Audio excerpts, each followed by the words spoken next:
This was his coping mechanism. We feel guilty for certain actions that we've done, and so we need a coping mechanism. What is guilt? So there's different facets to guilt. One is something you might be familiar with.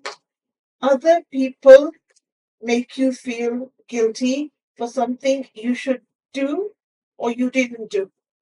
Have you ever experienced that? I've noticed that with parents especially. And they will say things that, I've looked after you for so many years, can't you even do this much? They'll make you feel guilty. They have expectations, not just parents, not just limited to that, but people have expectations of us that we are not able to meet. And so they send us on what is called a guilt trip. How many of you have been on a guilt trip? You will be. And do you enjoy your guilt trips? So, guilt is a very difficult emotion to manage. What do I do with my guilt? What am I supposed to do it? Am I supposed to keep it and nurture it? Or am I supposed to get rid of it? Do I want out or do I want it to stay? How many of you think guilt is useful? It serves a purpose. It does serve a purpose. There is something called healthy guilt. It serves a purpose to a certain extent. And then after that, after you've had your realization, after you've made any amendments which are necessary, then after that, guilt becomes a burden. You're sitting in the rocking chair, you're thinking, what can I do? What can I do? How do I get rid of it? I'm feeling guilty. But it actually becomes a burden in our life. It ruins the quality, it interferes. And so it's healthy only when there's realization. So, what kind of realization am I looking for? Supposing I've made a mistake, supposing I've done something wrong. Let's take something very trivial. Supposing I'm at this happened to me once. I was at a wedding and by accident I broke a number of glasses and they just fell from my hand. The whole tray fell from my hand. And it must have been a dozen glasses at least. And I felt so bad. I felt so guilty. What did I do? What did I do? This was when I was in my teens. I ran away. I physically left that place because I was scared I would get told off. My parents would have a go at me. My relatives would have a go at me. And so I didn't even wait to clean up. I just quickly left that place. I ran away. And I felt very guilty afterwards.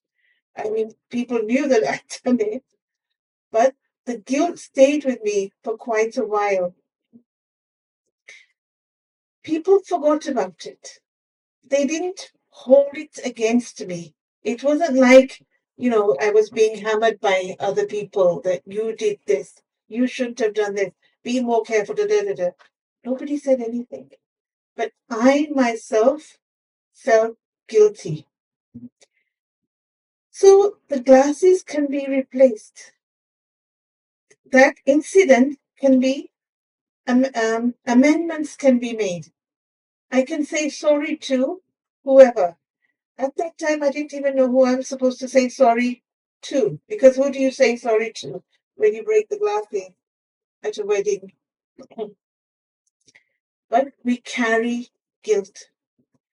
I was telling somebody in one of the courses that I give that we carry karma. And I said, how do you carry karma? It's not possible to carry karma. So I said, have you ever carried guilt? And they said, yes. I said, in exactly the same way, we carry karma. We carry it. Karma is something we can carry even into another lifetime, into our next lifetime. Guilt is not like that. It's not necessary that I carry guilt into my next lifetime. With karma, I have a choice of what karma, what action to perform. That's where I have a choice. Then, where I don't have a choice is when it comes to the consequence of that karma. So, choice to perform the karma, but no choice when it comes to consequences. So, guilt is often a consequence of an action that's been performed. And action includes thoughts. Sometimes you have a negative thought. Do you feel guilty? Sometimes you have a negative thought about someone. And then afterwards you feel guilty. You think, I shouldn't have. Sometimes you're on a diet and you cheat. You feel guilty. So there are different levels of guilt. You hurt someone's feelings. There's a feeling of guilt. So guilt does serve a purpose. It is useful, but only to a certain point. Because guilt, when it comes to guilt, sometimes we're holding on to something which is very trivial. Others are not giving it the importance that I'm giving it. Others think, silly thing. And here I am, I'm giving it so much weight and such a big thing in my head. Something is big in my head, and to other people, it's like trivial. It's like, okay, you've done it, fine, finished, forget it. And so, when I'm holding on to something, what is happening? Hold on to something very tight, hold on to it for a long time, what will happen? Even though it's light in weight, supposing I have a pen and I'm holding on to it very tightly, it's not heavy, but I'm holding it tightly. And I'm holding it for hours and days and months. What's going to happen? What am I going to feel? That is going to make me tense. Because I'm holding it tight, it causes tension in the arms. So, in exactly the same way, when I hold on to something tightly, mentally I'm holding on to it tightly, I'm not able to let go. It causes tension and it also causes sorrow. Who does it cause sorrow for? Me or other people? Both. When I'm holding on to something, a memory, a mistake, something that somebody's done, I'm holding on to it. I'm reminding others of it, or I am being reminded of something you have done. Every day, it's like being hammered to me. And even though I want to let go, I am not able to let go because I'm constantly being battered with that. Then it causes discomfort. So we talked about guilt being as if you're sitting in a rocking chair. It's comfortable, but it doesn't get you anywhere.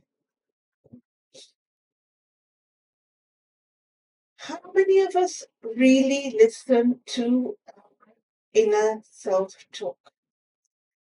In the world, nowadays especially, we are taught, I was taught in college, psychology, etc. We are taught to consciously listen to other people. Means when you're listening to them, you should look at them, you shouldn't be looking here and there, etc. Conscious listening is there in the world today. Listen to what they're saying.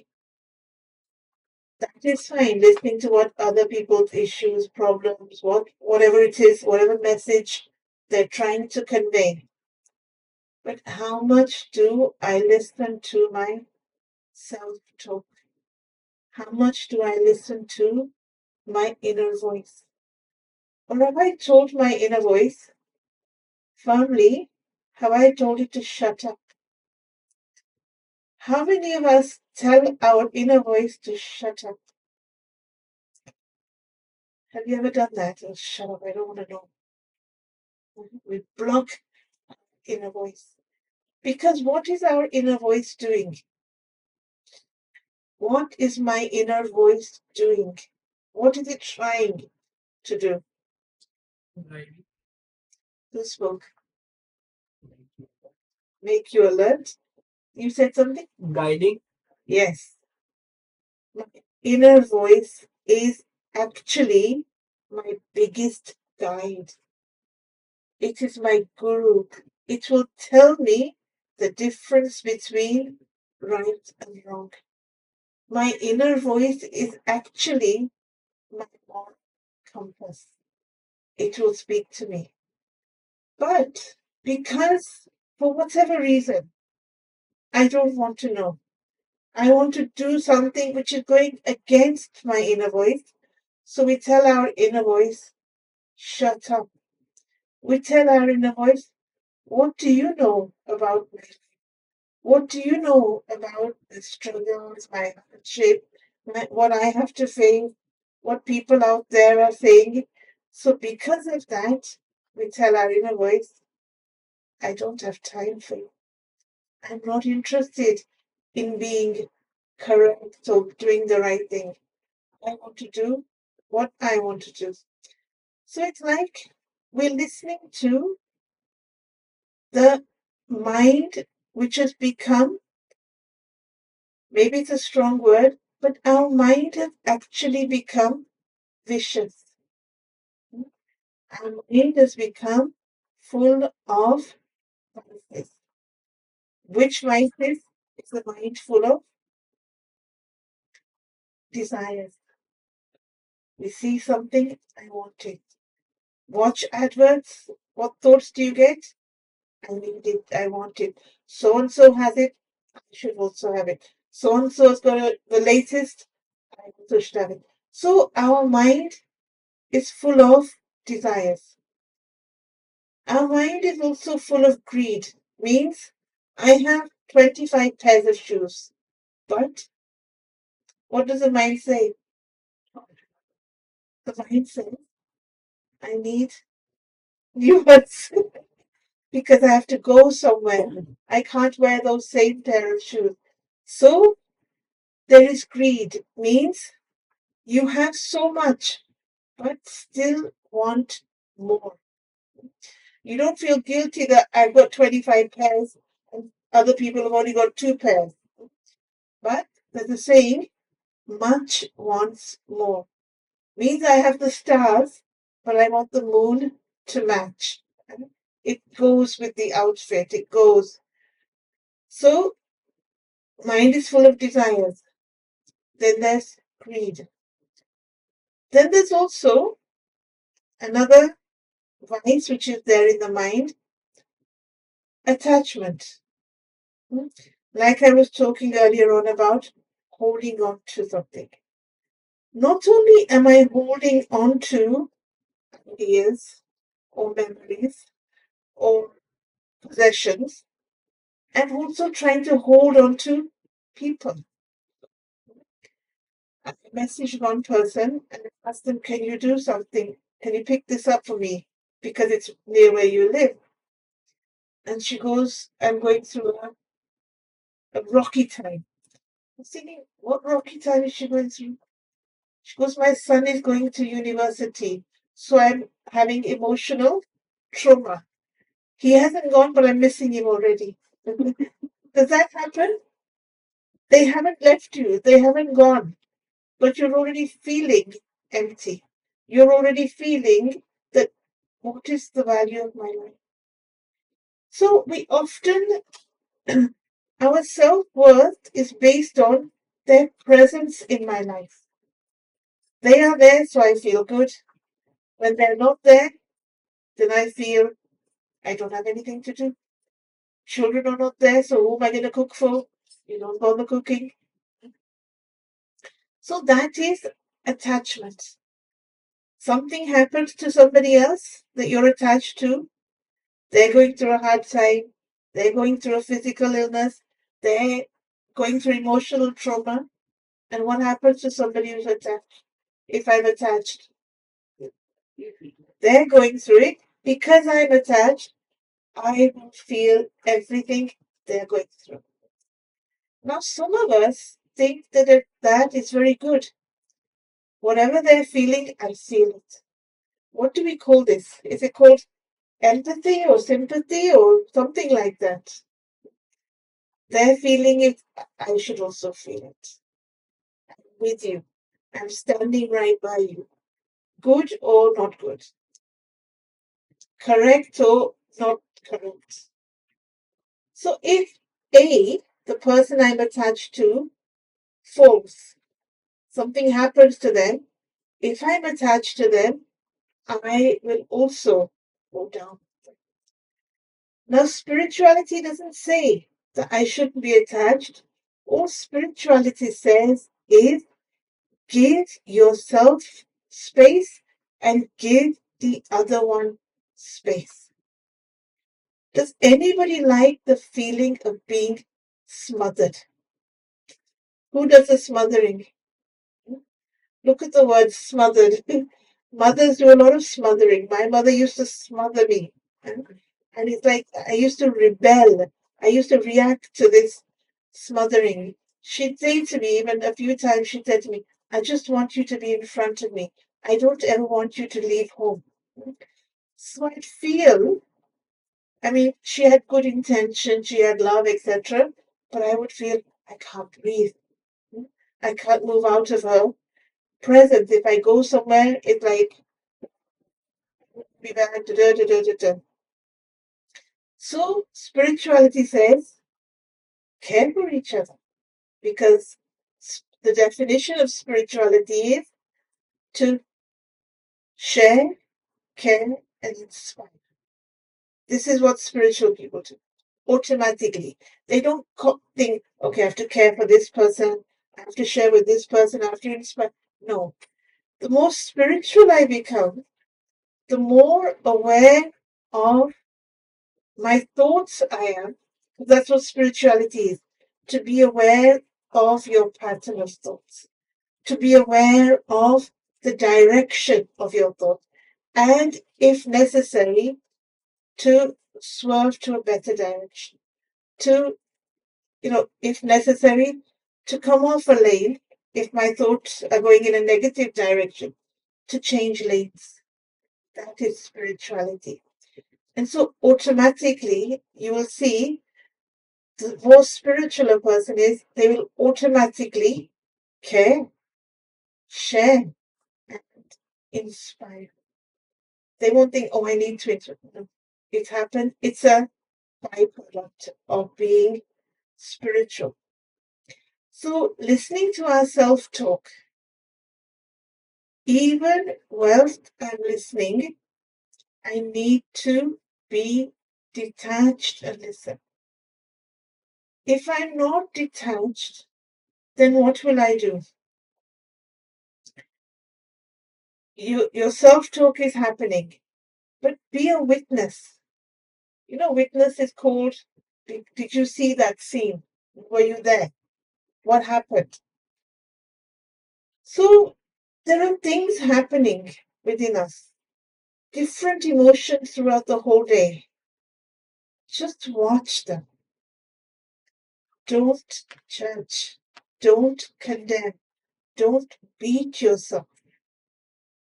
We don't have time for that. We don't even have the energy for that. Who has the energy to judge and condemn and beat themselves? Because it takes a lot of energy. Sometimes have you had your phone with you and you've used it for to watch a YouTube video, to watch something, and then your battery's gone lower, lower, lower, and now when you really need your phone to communicate with someone, your battery's, and what do? you regret having used up your battery for something else. So we're using our battery when we get engrossed in something that does not serve a purpose. Like guilt, it's only useful until I realize that, I can make amendments or I need to get out of this. After the realization, transformation should happen. Then guilt is no longer useful. It does not serve a purpose. Like I said in my meditation, what is the purpose of our life? What would you say is the purpose of your life? Eat, drink, and be merry?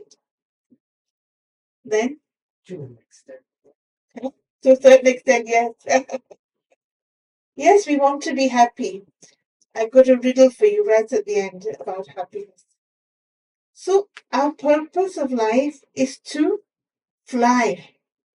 I don't want to just be stuck somewhere. I don't want to be in that rocking chair. I want to get up from that rocking chair and do some real movement. Really move forward. Really get away from that emotional space that I'm in. The feeling of guilt. The other thing that we indulge, okay, I need to finish off this, the mind. So there's desires, there's greed in the mind, plus the mind also attachments and ego.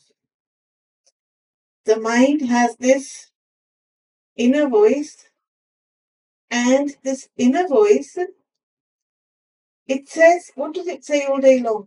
My inner voice. Somebody's trying to say something at the back. I can't hear you. Somebody will have to repeat it from I. Yes. My inner voice always is saying, ego says only one thing. That's all ego says. People think ego is very complicated.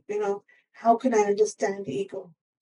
But ego is actually very, very simple. Whole day, in any situation, your mind, the ego, will say, any argument, any situation, anything. I'm right, I'm right, I'm right, I'm right. So because of that, the mind doesn't have the power to change. If you think you're right, will you change? You won't have the thought that I need to change. You won't have the thought that there is a better way. So this is the mind. Now, do I listen to that vicious mind, or we have another faculty? It's like our smartphones have many apps. So the mind is like one app. There's another app, and that app is called intellect. We have an app which is called the intellect. And what the intellect is capable of doing is it can discriminate between right and wrong. The intellect can discriminate that whether I should do something or not do something. It's my inner voice, what we said earlier, it guides us, the intellect. The intellect also has the ability to put a brake onto negative thoughts. The brake, I need a brake, not a brake where I need to go on holiday, but it's like your car. If the brakes don't work in your car, will you drive it? You won't. And yet, here, Our thoughts. Is there a brake somewhere? Do I apply the brake to my thoughts? Do I put a full stop somewhere? Or do I just let them non-stop, non-stop, 100 miles an hour? My thoughts are just going, going, going, going. The intellect has the ability to apply a brake onto negative thoughts. If I'm having continuous positive thoughts, do I need to apply a brake? If you're having continuous, there's a flow. It's not fast. Positive thoughts are not fast, but there's a smooth flow of positive thoughts. Where will you apply the brake? You won't. So the energy, my time, my energy is not into applying the brake. It's like, let the thoughts continue. You're enjoying your own company. You're enjoying your thoughts. Those thoughts become like a piece of art. People want to see that piece of art. Your continuous positive thoughts, it's like you've learned a skill how to think positive continuously. And then, like a painter, first he learns a skill, and then what does he create? Whatever he creates is called art. And then people come to see it. People pay to see that art. Is that the quality of my thoughts? That other people want to know my thoughts? They'll ask you, what are your thoughts on this matter? And they will take on board what you say when your thoughts become a piece of art. So sometimes we know that what we're doing is wrong, but we still do it anyway. We'll still have the ice cream, or we'll still, because for a few seconds, there's temporary happiness, a few moments, a few minutes, and then afterwards we feel guilty. There are two types of guilt. So one is the guilt where I've actually done something wrong. And then the other is where I haven't done anything wrong, but others make me feel guilty. Or there are certain expectations they have of me, and I'm not able to fulfill them. And even sometimes your family doesn't have expectations, but who has expectations? Society. Society has standards, and society has norms that by this age you should be married, and if you're not married, they make you feel guilty. And all of these things happen. So that is called false guilt.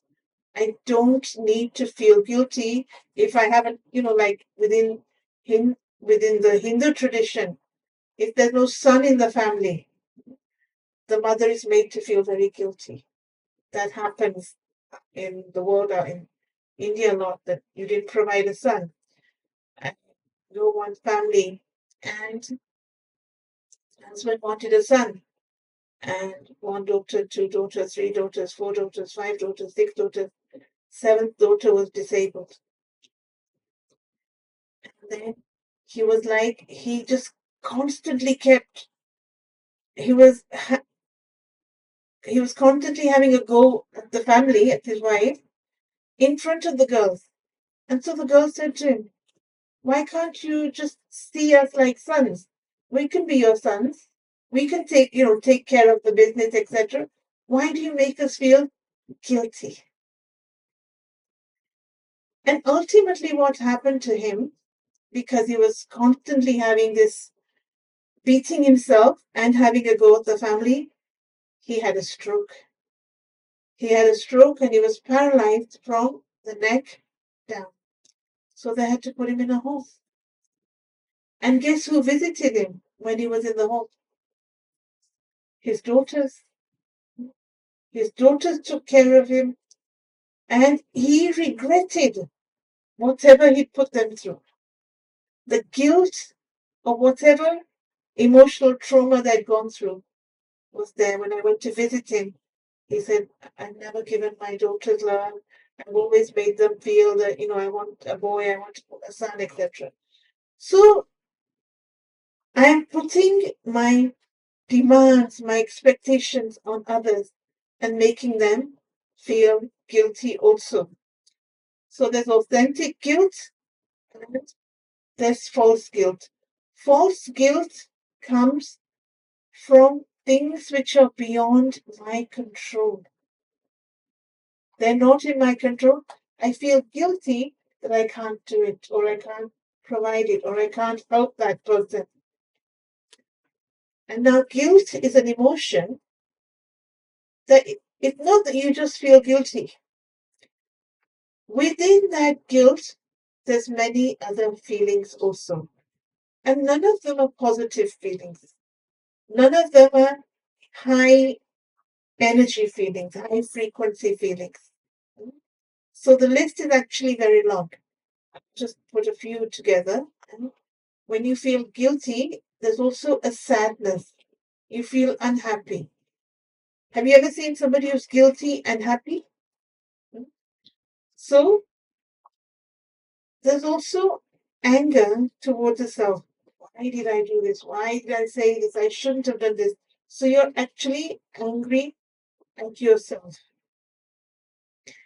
And guilt has a tendency to be persistent. It does not stop. It doesn't take a break.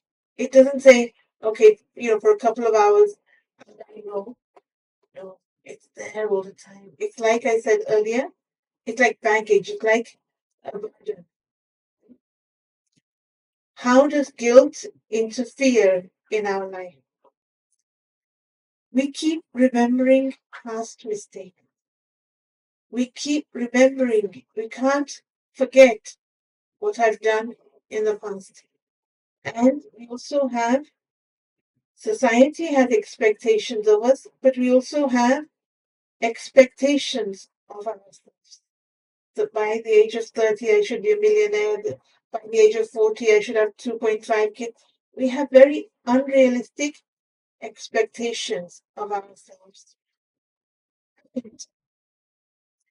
So sometimes our expectations have been dictated by society.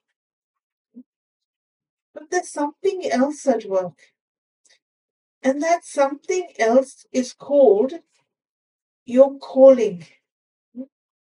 It's like I had planned I would study, and 5 years I would study in college, and then I would do this, I would do this. Mentally, I had planned it all, but it didn't go the way I wanted it to go. So it's not that I regret it, that I made so many plans, it didn't happen. There's no regret, because what I feel is that the path I'm following was a calling. It wasn't even a decision. It was like I was pulled into it. I stepped into it without even realizing, without even having the desire to lead a spiritual life. But it's like it pulled me towards itself. I was being, I went in that direction and it was pulling me at the same time. And the transition was very, very slow. Sometimes people ask me, when did you decide to lead a spiritual life? And I honestly have no recollection of ever making a decision to lead a spiritual life. It just happened. I wanted to go away from my family, means that not go away from them. I wanted a break because I'd been working and studying and everything. I wanted a holiday. My mother would let me go by myself. A, she was very strict. B, in the 80s, we weren't allowed to go by ourselves. And so she said, there's only one place you can go to by yourself. I said, where's that? She goes, you can go to the center in London, Brahma Kumari Center in London. I said, who wants to go to a center? I want to go to Europe. My dream was Europe. And she was thinking, why don't you go to the center? And just so that, because she wasn't agreeing to Europe, and so just, okay, I'll go to the center. And I went to the center, and that's it. I never ever went back to Birmingham where I'm from. It was like the transition was very, very smooth. Even when I went to the center, I thought after a few days I'm going back home. Okay, they asked me to stay longer. I thought, okay, after 2 weeks I'll go back and pack my clothes and everything. And then the head of the organization, Danny, said, stay some more, find a job in London. I said, who can find a job in London? It means mentally. I never spoke up. I was very, very shy. Today, people don't believe that I was shy.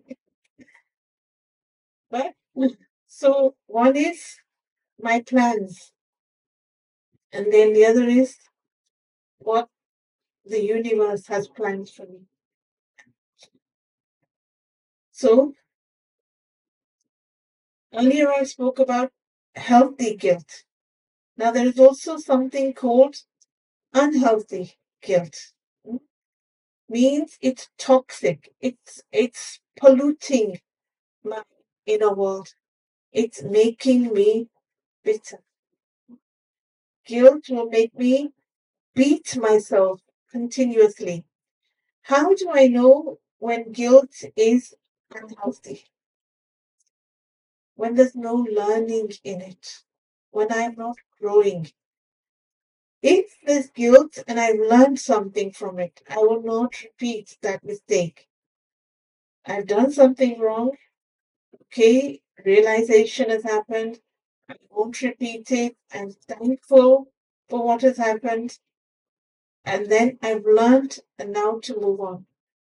But if I'm not learning, if I'm not growing, if I'm just stagnant, because in guilt, that's what happens. We're stagnant.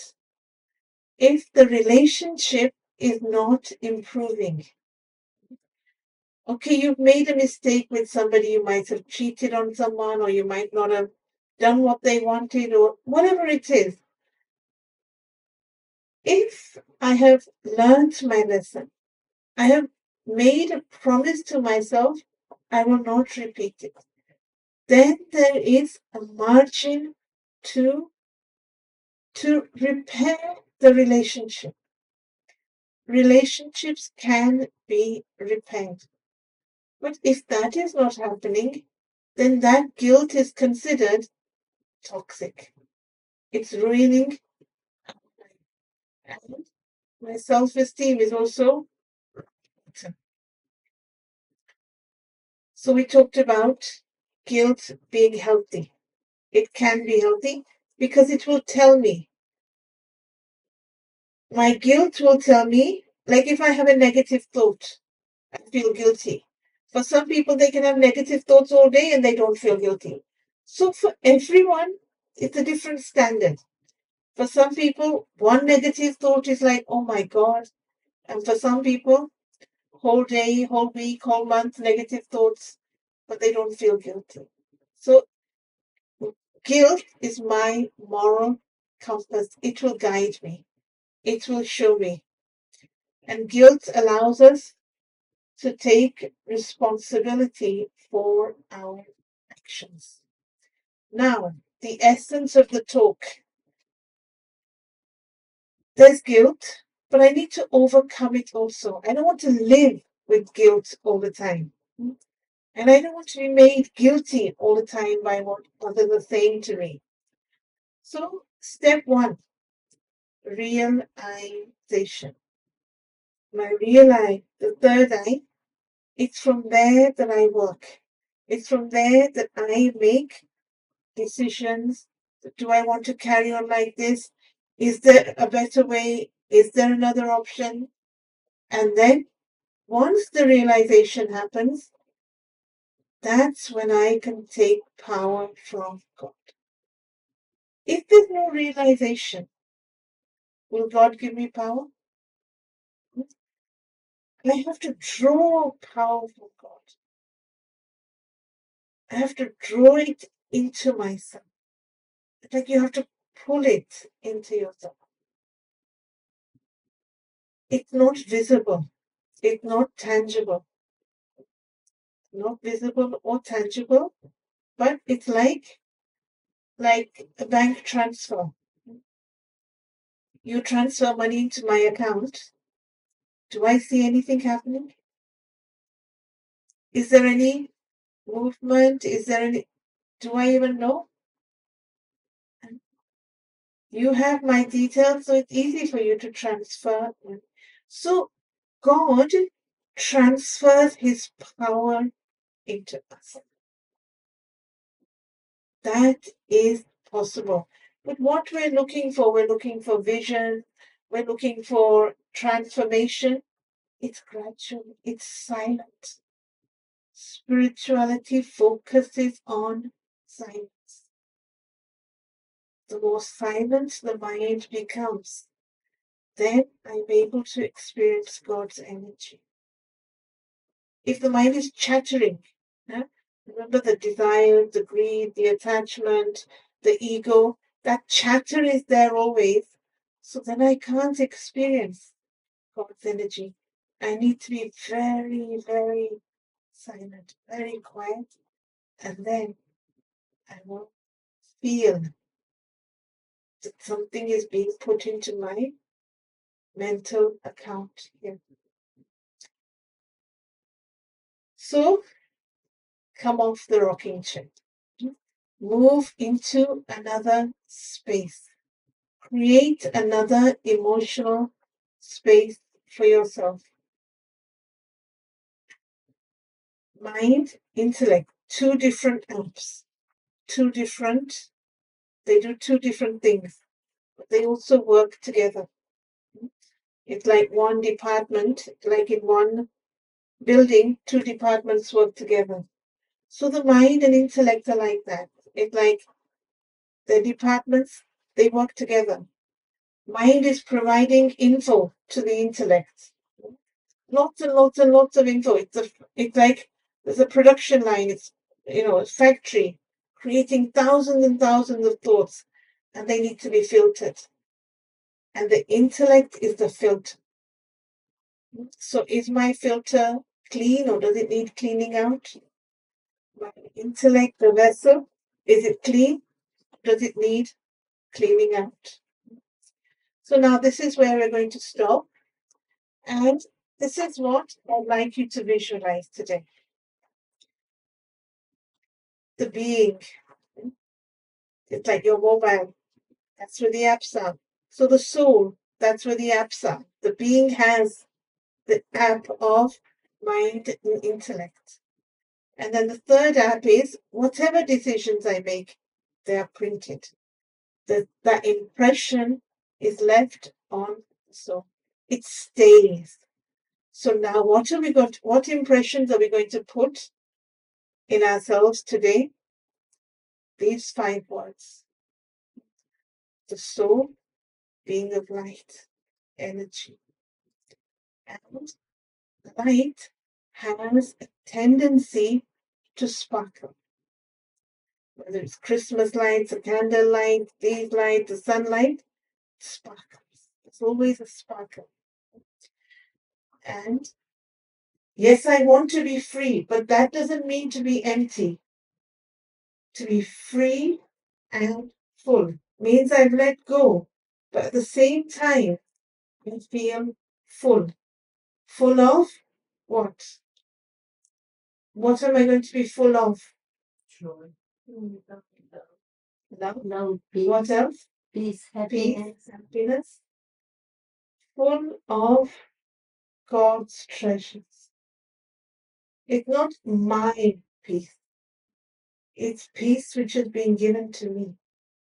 It's peace which I've inherited from the Supreme. So I'm not possessive about it. It's not mine, because mine is also slightly negative. Mine also means I'm possessive. But it's been given as an inheritance. Means I deserve it. It's there for us to use. So God's love, God's light, God's energy, God's vibration, that is what I become full of. So this is going to be our meditation.